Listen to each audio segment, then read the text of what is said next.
안녕하세요, 선생님들. 네, 이렇게 만나 뵙게 돼서 반갑습니다. 오늘 연수를 맡게 된 더군노을 유치원에서 근무하고 있는 영양교사 김영입니다. 오늘 많은 학교에서 선생님들이 청소 도중에 이렇게 강의에 참여해 주셨는데요. 항상 우리 학생들을 위해서 많이 애써주시는 선생님들께 진심으로 감사드립니다. 그럼 이제 저와 함께 강의를 시작해 보겠습니다.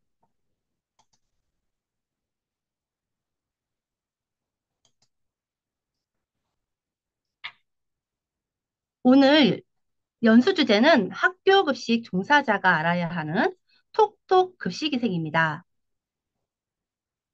오늘 네 가지 주제로 선생님들과 만나뵈려고 준비했는데요. 첫 번째는 이물질 발견 시 대응 요령, 두 번째는 식중독 예방법, 세 번째는 개인위생, 네 번째 급식위생 안전입니다. 그럼 첫 번째 파트인 급식 이물 사고 원인 및 예방에 대해서 살펴보도록 하겠습니다. 먼저 이물이란 식품위생법 제46조에 의하면 섭취할 때 위생상 위해가 발생할 우려가 있거나 섭취하기에 부적합한 물질을 의미하고 있습니다. 이물의 범위는 육안으로 식별 가능하고 식품과 직접 접촉하고 있는 이물로 그 정의를 내리고 있습니다. 식품의약품 안전처에 보고된 조리 음식 이물 종류를 살펴보면 가장 높은 순부터 살펴보면 벌레, 머리카락, 금속, 비닐, 플라스틱, 곰팡이 순이었고요. 그 외에도 기타에 27.3%가 있는 것을 보면 다양한 이물이 신고됐음을 알 수 있습니다.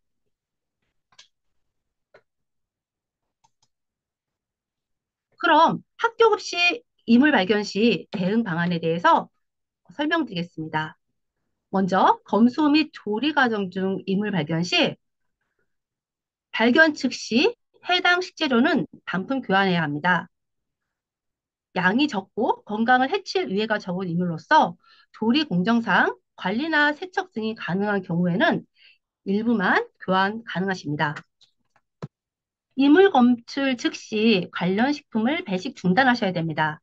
이때 원인 조사 시까지 반드시 증거 자료를 보관하셔야 되는데요. 이때 배식 또한 폐기되지 않도록 관리를 철저히 해주셔야 합니다. 그러면 단계별로 세부 조치 사항을 살펴보겠습니다. 먼저 1단계로 학교에서 이물 발견이 인지가 되면 이물이 나온 식품을 배식 중단하여 2차 피해를 예방하셔야 됩니다. 또한 이물 증거 수집 보존 시 확보된 이물과 증거 식품은 발견 당시 상태로 보존하는 것이 원칙입니다. 조금 전에도 말씀드렸듯이 모든 증거 자료는 사진으로 촬영하여 기록 보관하셔야 합니다. 2단계로 학교에서 발견 신고를 할 수 있는데요. 식품을 제조, 가공한 업체를 통한 간접 신고 또는 식품안전나라 1399를 통해서 직접 신고가 가능하십니다. 또 하나, 관할 교육청에 통보나 보고를 해야 합니다. 3단계는 교육지원청, 4단계는 식약처, 구청을 통해서 단계별로 이 이물질 발견 시 조치를 취하고 있습니다. 우리가 알고 있는 이물로 인한 피해는 많지만 대표적인 것으로 건강상 위해로 치아 손상, 구강이나 위장의 열상이나 천공, 복부 감염 등이 있습니다. 그 외에도 심리적 불쾌함, 또 만약에 급식에서 이물이 나오면 신뢰도가 좀 떨어지겠죠. 그리고 언론 등으로 어, 이게 확대해서 이슈화가 되면 약간 안 좋은 소리도 들을 수 있겠죠. 이물의 혼입의 원인에는 사람, 공정, 시설이 있습니다. 먼저 사람에는 작업자의 복장 불량과 비위생적 행태 등이 있는데요. 대표적인 예로 우리가 위생모를 올바르게 착용하지 않았을 경우 머리카락이 혼이 될 수 있습니다. 공정에서는 검수, 포장재 관리, 세척, 식재료와 음식 보관 시 덮개가 미비할 경우 이물이 혼입될 수 있고요. 시설에서는 방충망, 그다음에 정리정돈, 급식기기 관리 미비가 되면 이물이 혼입될 수 있는 원인이 됩니다. 그럼 이것을 종류별로 대표적인 혼입에 대해서 좀 알아보고 예방 방법도 살펴보겠습니다. 첫 번째로 머리카락 혼입의 경우 예방 방법은 위생모와 위생모를 올바르게 착용하는 것입니다. 위생모는 머리카락이 보이지 않도록 귀까지 덮어 착용하시고요. 작업 전 롤러로 우리 위생복에 묻어 있을 수 있는 머리카락을 완전히 제거해 주셔야 합니다. 두 번째, 벌레 혼입을 예방하기 위해서는 검수와 세척을 철저하게 작업 수행하시고 전처리, 조리 과정, 보관, 배식 등 전 과정에서 음식을 반드시 덮개로 덮어서 보관하셔서 벌레 혼입으로부터 예방하셔야 됩니다. 그 외에 방충창이 있고요. 뚜껑이 있는 음식물 쓰레기통을 사용하셔야 됩니다. 세 번째로 금속 혼입 예방입니다. 이 급식기기의 정기적 점검 및 수리를 관리하셔야 되는데요.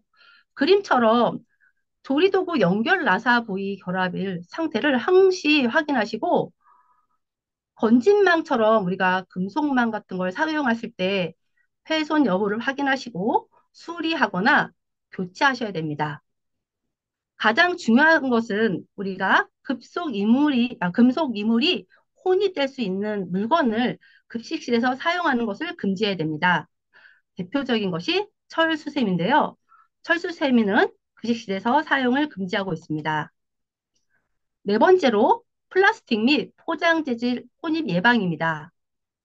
소스통, 식재료 용기 등의 파손 여부를 확인하시고요. 이러한 것들이 음식 속으로 들어가지 않도록 주의하셔야 됩니다. 또한 검수 후에 그림처럼 비닐 포장 같은 것이 완전히 제거될 수 있도록 항상 주의해야 됩니다. 다시 한번 살펴보겠습니다. 위생모는 머리카락이 보이지 않도록 귀까지 덮어서 착용하시고요. 방충망은 자주 점검하고 손상 시 수리해야 합니다. 음식은 덮개를 덮어 보관하시고 음식물 쓰레기통은 자주 비우고 뚜껑을 덮으셔야 됩니다. 저희가 급식실에서 이 네 가지만 잘 준수하셔도 급식에서 이물이 혼입되는 것을 충분히 예방할 수 있습니다. 그럼 두 번째 파트인 식중독 예방법으로 들어가 보겠습니다. 식중독은 식품위생법 제2조 제14항에 의하면 식품의 섭취로 인체에 유해한 미생물 또는 유독물질에 의해 발생하였거나 발생한 것으로 판단된 감염성 또는 독소형 질환입니다. 식중독에는 미생물학적 식중독과 화학물질 식중독이 있는데요. 우리 급식실에서 흔히 발생되는 식중독은 미생물학적 식중독입니다. 이러한 미생물학적 식중독에는 세균성 식중독과 바이러스 식중독이 있습니다. 근데 요즘 사계절 많이 발생하고 있는 노로바이러스는 바이러스성 식중독에 해당되고 있습니다. 식중독의 대표적인 주요 증상은 발열, 구토, 설사 등이 있습니다. 자세한 상황은 어, 나중에 유인물로 꼭 확인해 주세요. 그러면 2018년부터 2022년도를 기준하여 식중독 발생 현황을 세부적으로 살펴보겠습니다. 먼저 연도별로 보면 식중독은 매년 증가와 감소를 반복하였으나 코로나 발생 이후 감소하였다가 2021년부터 발생 건수 및 환자 수 증가 추세로 변경됨을 알 수 있습니다. 시설별로 보면 음식점에서 가장 많이 발생하였지만 집단 급식소인 학교에서 발생 건수 대비 환자가 많이 발생하였음을 알 수 있습니다. 따라서 우리는 항상 식중독 발생에 주의하여야 할 것입니다. 월별로 살펴보면 급식이 시작되는 개학철인 3, 8월에 식중독 발생 건수 환자 수가 증가하였는데요. 그 외에도 본격적으로 기온이 올라가는 6월 및 노로바이러스 감염에 따른 12월에 식중독 발생이 두드러지게 나타났음을 알 수 있습니다. 학교별로는 고등학교에서 가장 많이 발생했고요. 원인균별로 보면 노로바이러스 식중독이 가장 많이 발생하였습니다. 그뿐 아니라 병원성 대장균 살모넬라 식중독은 매년 꾸준히 발생하고 있는 중입니다. 계절별로 주의해야 할 식중독이 대표적인 이렇게 식중독이 있는데 오늘 저랑은 노로바이러스에 대해서 좀 살펴보려고 해요. 노로바이러스는 장염을 일으키는 가장 흔한 바이러스 중 하나로 주로 오염된 음식이나 물을 통해서 전파되며 소량으로도 사람 간에 쉽게 전파될 수 있는 바이러스입니다. 이 노로바이러스는 주로 설사, 구토나 복통과 같은 증상을 유발합니다. 그럼 영상 하나 보고 다시 연수를 진행하겠습니다.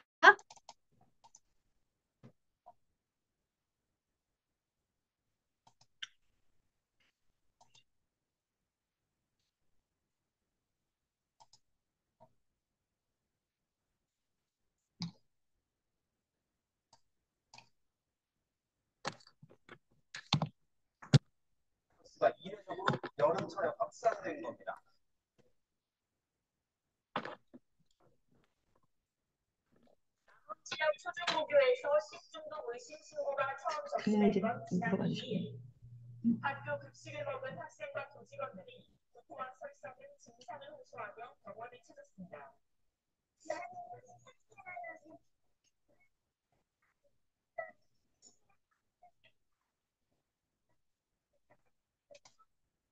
식중독 의심 환자는 천장을 훌쩍 넘겼습니다. 지난 3일 오전 160여 명에서 4월 7일 낮게 늘어난 겁니다. 남원 지역 52대 초중고교 중 40%에서 환자가 나왔습니다. 이 학교들은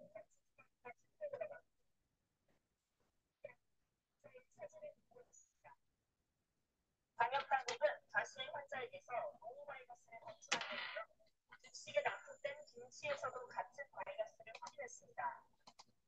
식중독이 발생한 24개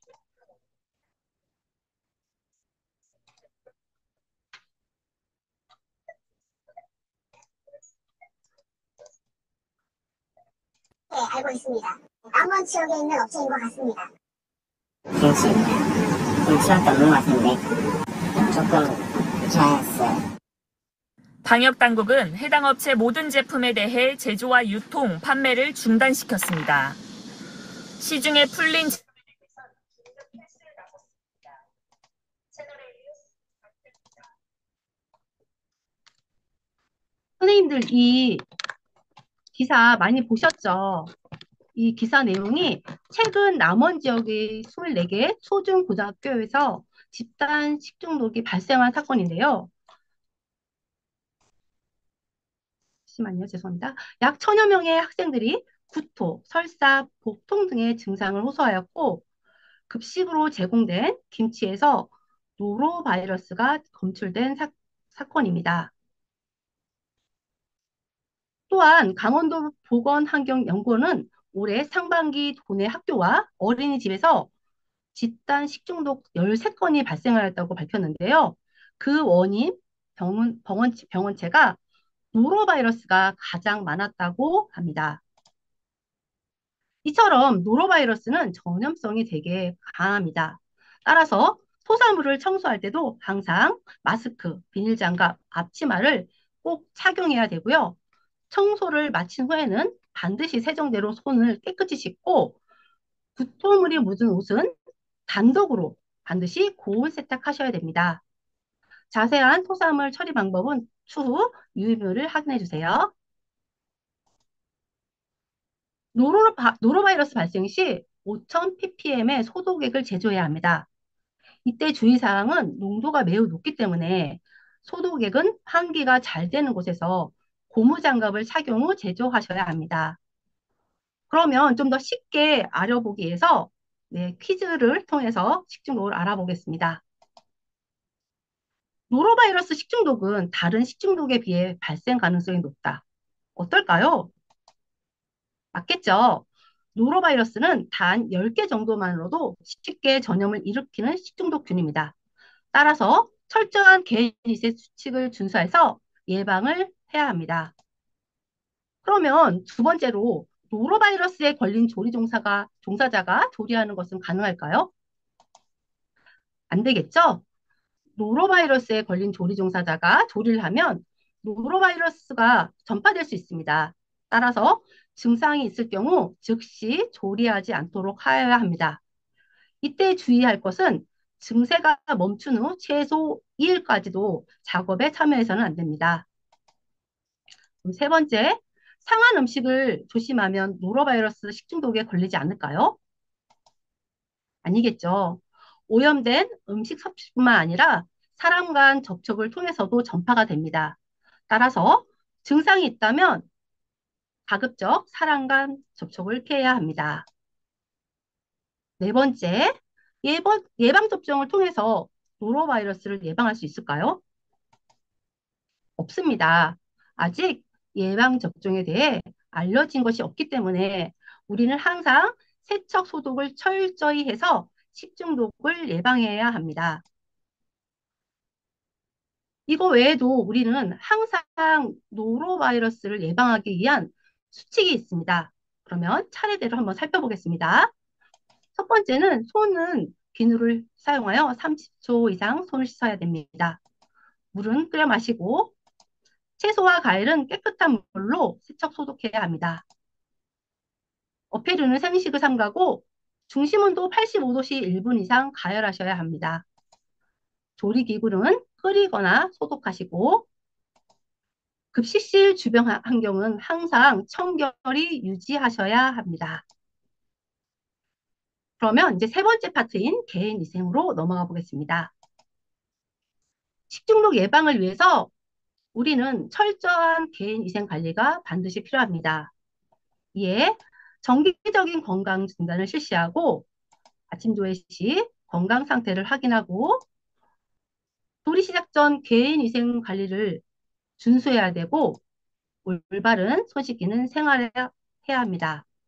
그러면 먼저 정기적인 건강 진단 실시에 대해서 먼저 살펴보겠습니다.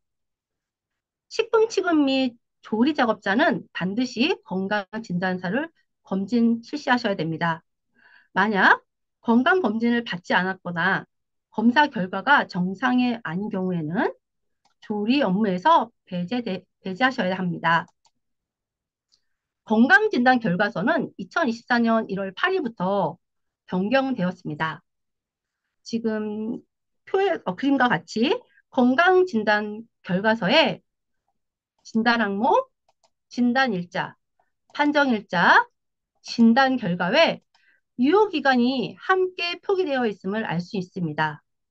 또 진단 항목이 장티푸스, 파라티푸스, 폐결핵으로 변경되었습니다.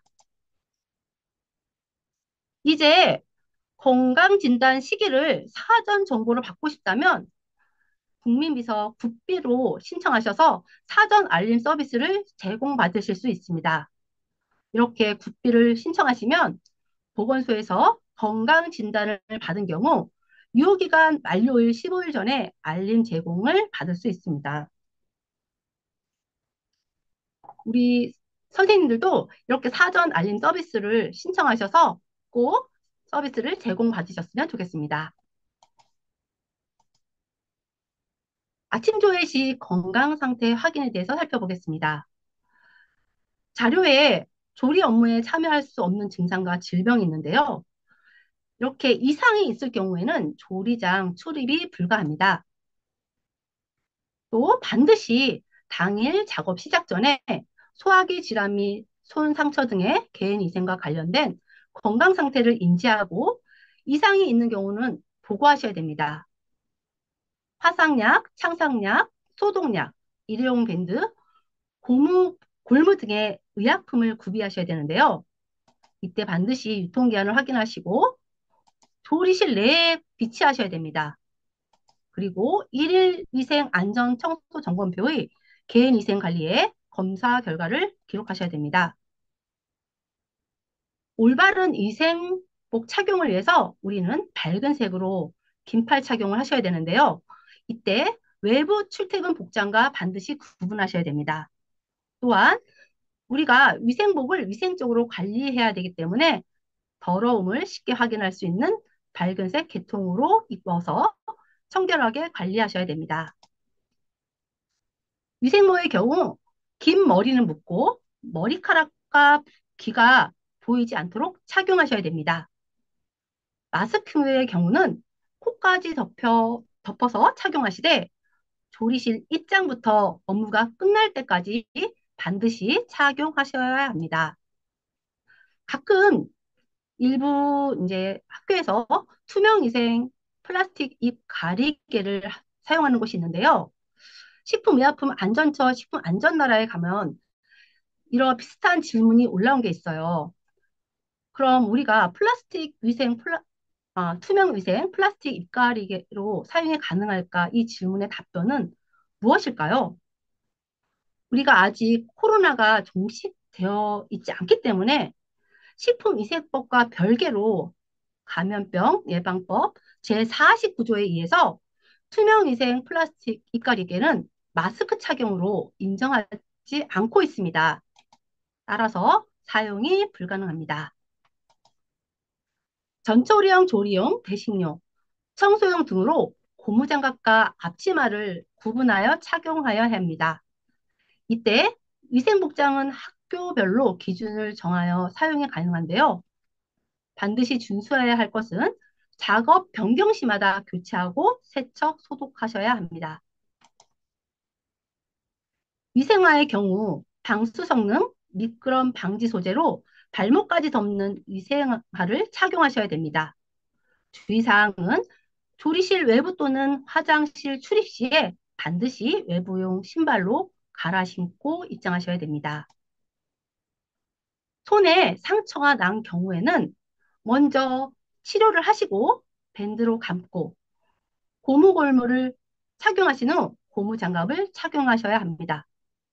만약 상처를 보호할 수 없을 경우에는 이때도 작업에서 배제하셔야 합니다. 우리가 가끔 조리실에서 잘못된 개인 습관이 있는데요. 대표적인 예로 음식 쪽으로 기침 또는 재채기를 한다거나 조리 중 대화, 옷 소매로 땀을 닦는 행동, 면 장갑만 착용 후 조리하는 경우입니다. 우리가 급식실에서 이런 개인 습관을 보여서는 안 되시겠죠? 그럼 반팔, 반바지, 맨살은 왜 안 되는 걸까요? 맨살 노출 시 황색 포도상 구균에 의한 식중독 발생률이 높아질 수 있습니다. 또한 상처가 있을 경우에 상처 부위를 통해서 체내에 침입할 경우가 있기 때문에 식중독 발생률이 높아질 수 있습니다. 따라서 올바른 위생복 착용은 매우 중요합니다. 올바른 손 씻기를 위해서 구비해야 할 물품이 있습니다. 손 세정제, 손 소독제, 손톱솔, 일회용 종이타월, 페달실 휴지통, 손 씻기 등의 방법 표식입니다. 모든 식재료는 맨손으로 취급해서는 안 되고요. 휴지통은 페달식이 바람직합니다. 또 손 소독 후 수건 등으로 닦지 않고요. 손의 모든 표면이 마를 때까지 20에서 30초 가량 문지르고 자연 건조하는 것이 매우 중요합니다. 손을 씻어야 하는 경우를 살펴보면 작업 시작 전 화장실을 이용하고 또 미생물 등의 오염된 기구 등과 접촉했을 때 식품 검수 등을 한 후입니다.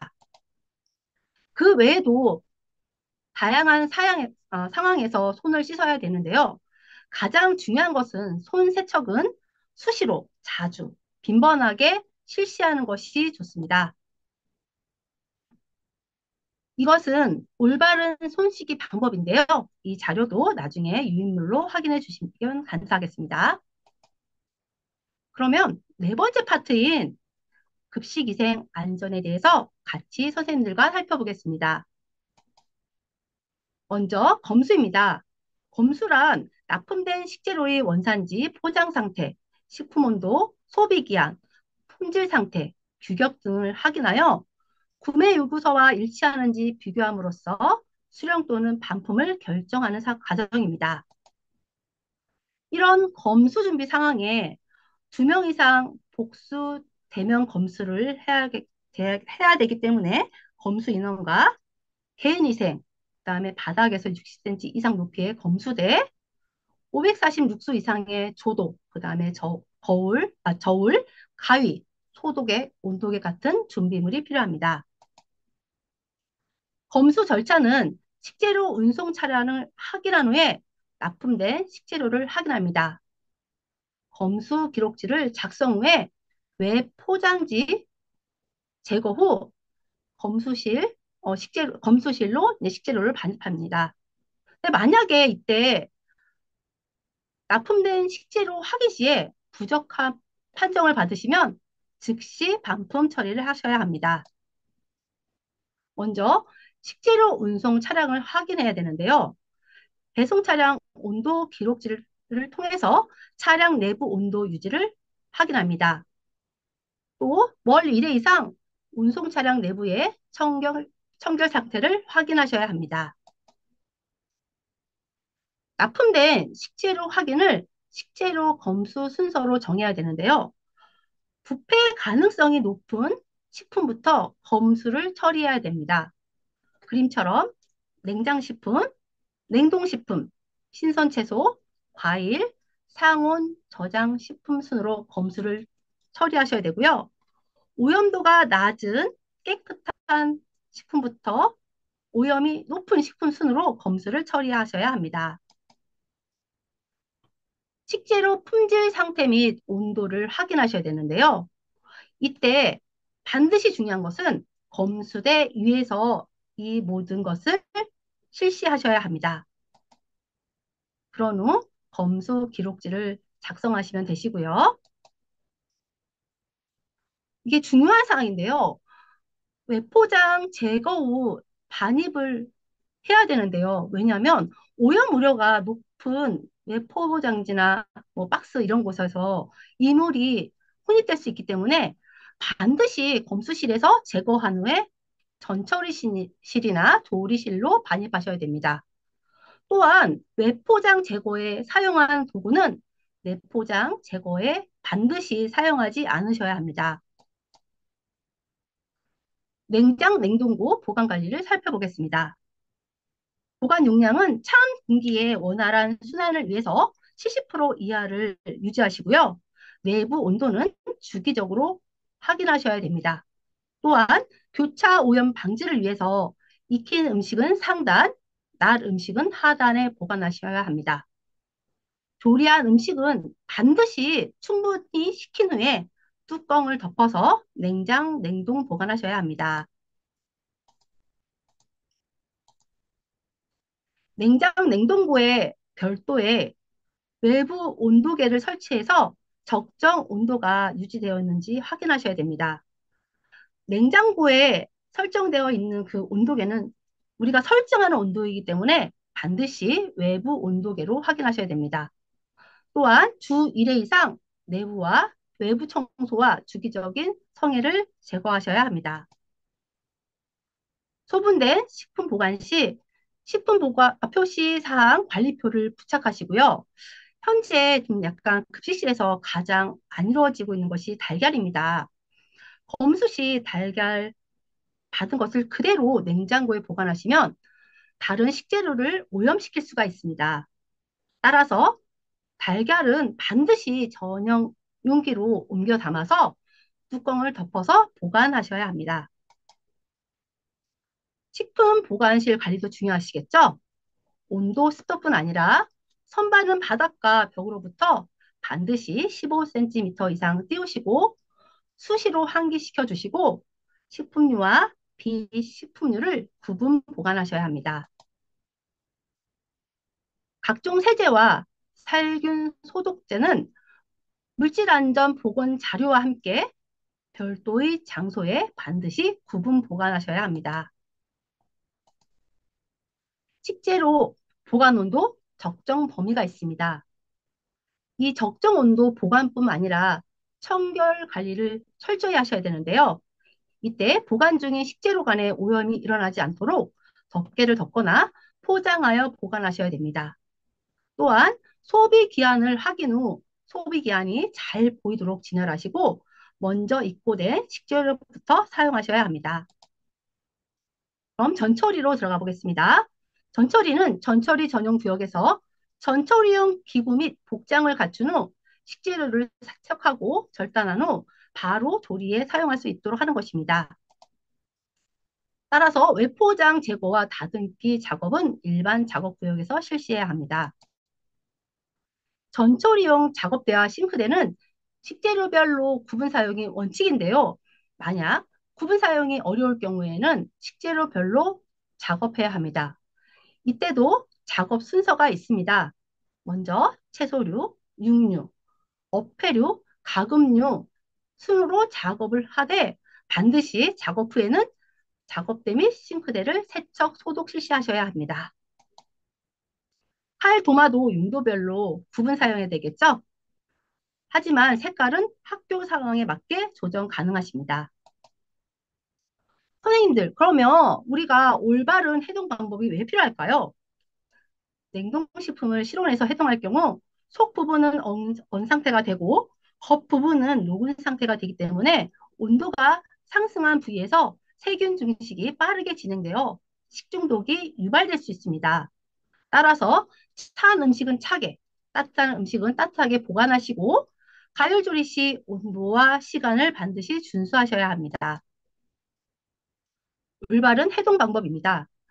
흐르는 물에 해동하시되 물이 뒤에 튀기지 않도록 주의하시고 냉장해동, 전자레인지 해동을 할 수 있습니다.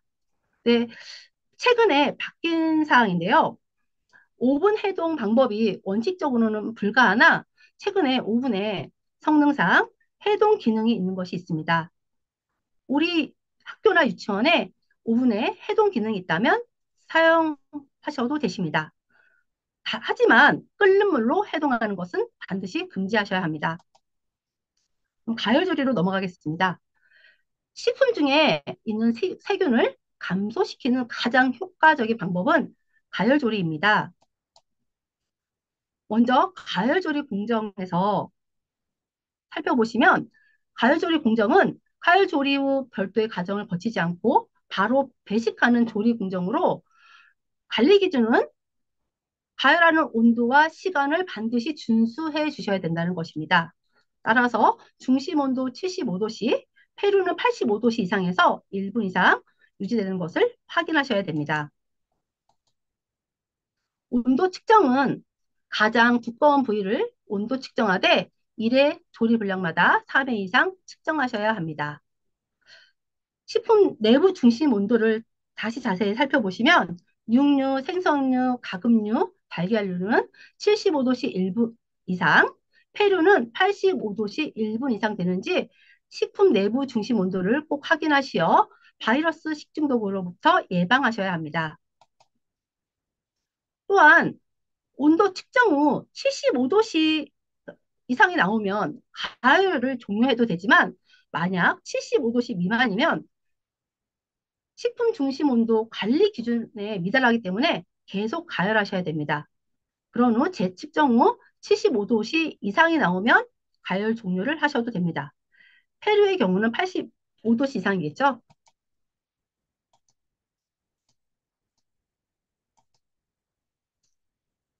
이거는 넘어가겠습니다. 전류의 경우는 3개 정도 포개어 측정하시고요. 튀김류는 가운데 1개, 가장자리 2개를 측정하십니다. 오븐 요리는 상중 하칸에서 하나씩 측정하시면 됩니다. 하지만 식품의 중심 온도를 측정하기 어려운 식품의 경우는 표면 온도계를 사용하여 측정하시면 됩니다. 우리가 가열 조리 후 처리 공정의 음식이 있는데요. 대표적인 것이 볶음밥, 비빔밥, 잡채, 김밥, 나물 등이 있습니다. 이때도 온도와 시간을 준수해 주시고요. 가장 중요한 것은 양념할 때 가열 조리된 식품에 세균이 혼입되는 것을 방지해야 됩니다. 따라서 생채소의 세척과 소독이 중요하고요. 가열 조리 식품에 반드시 뚜껑을 덮어서 보관하셔야 합니다. 묻히기 작업 시 소독된 장갑을 사용하시고요. 묻히기용 조리기구는 반드시 알코올 등으로 소독하시고 휘발시킨 후 사용하셔야 합니다. 우리가 이런 가열조리 처리 공정에 안전한 관리 3원칙이 있습니다. 살펴보시면 생채소 과일류 세척과 소독, 두 번째는 가열 조리한 식품 급속 냉각, 세 번째는 교차 오염 방지 및 뚜껑을 덮어서 보관하는 것입니다. 먼저 원칙 1을 살펴보시면 세척 시 제1종 야채용 세제를 사용하시고요. 이때 5분간 침지 후 흐르는 물에 3회 이상 반드시 헹구셔서 잔류 가능한 살균제를 제거하셔야 합니다. 원칙 1을 살펴보시면 가열 조리한 식품과 찬 식품을 혼합하는 경우 조리식품은 빠르게 냉각하여 사용하셔야 됩니다.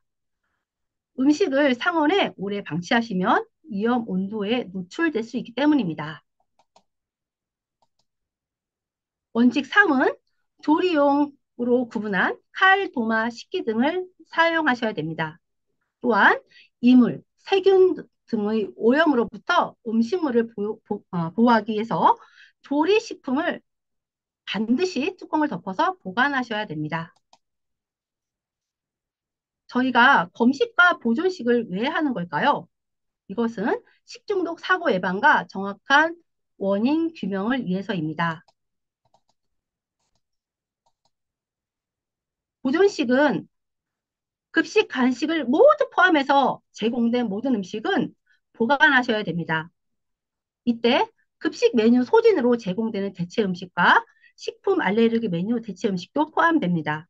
이때 보관 시기는 배식 직전에 담으셔야 되겠죠? 또한 이때도 가장 중요한 것이 온도는 외부 온도계로 확인 후 기입하는 것입니다. 보존식 관리 방법은 나중에 유인물로 확인해 주시고요. 배식 시 남은 음식을 새로운 배식용 음식에 혼합을 금지해 주셔야 되고 맨손 배식은 금지됩니다. 또한 2시간 이내에 배식을 반드시 완료해 주셔야 되고요. 배식용 운반기구는 사용 후 바로 세척, 소독하여 청결함을 유지해야 됩니다.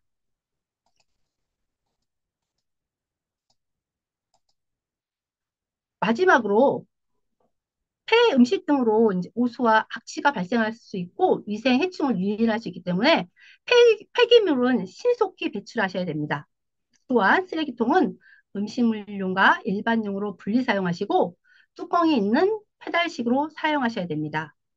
청소 시 유효 염소 농도 200ppm으로 살균 소독을 실시하셔야 합니다. 오늘 선생님들 급식 위생은 여기서 끝입니다. 이렇게 긴 시간 동안 우리 선생님들 귀한 시간 내주시고 경청해 주셔서 너무나 감사합니다. 요즘 날씨가 너무나 덥죠. 우리 선생님들 항상 건강에 유의하시고요. 항상 열정을 담아서 우리 급식을 위해 애써주셔서 늘 감사합니다. 오늘 이렇게 연수 들어주셔서 너무나 감사합니다. 항상 건강하세요.